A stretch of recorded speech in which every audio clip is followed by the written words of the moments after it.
Préparer le soufflé au chocolat, on a commencé par mettre en bain-marie le chocolat et le beurre à fondre très doucement. La deuxième étape pour le soufflé au chocolat est de monter le blanc en neige avec le sucre en poudre.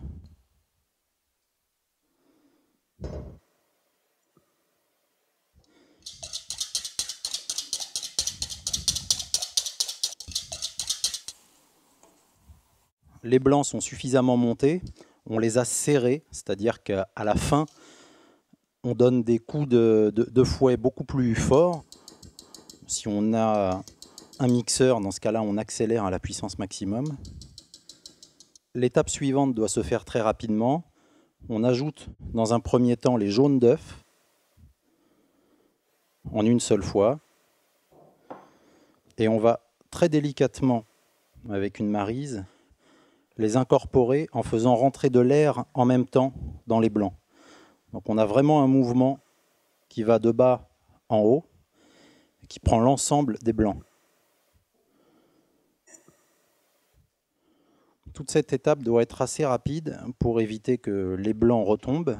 On va faire la même chose avec le chocolat qui maintenant a fondu,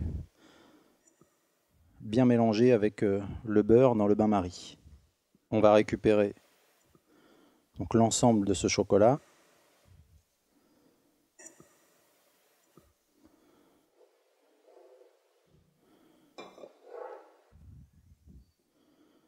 Le mouvement pour mélanger est identique. Tout ça va permettre au soufflé d'être le plus léger possible et d'être très aérien.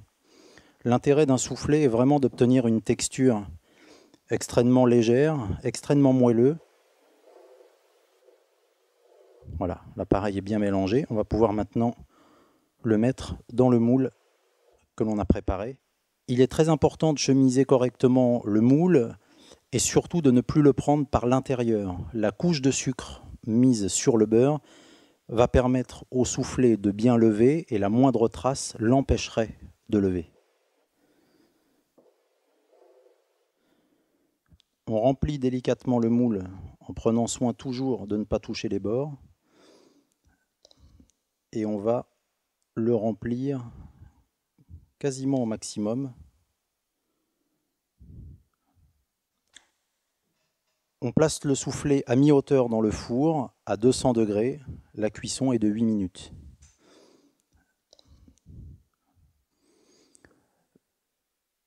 On va sortir le soufflé du four. Voilà, on a un soufflé qui est monté bien droit, qui s'est bien décollé des parois du moule. Au toucher, on se rend compte qu'il est extrêmement léger. Le soufflé est parfait pour être mangé immédiatement.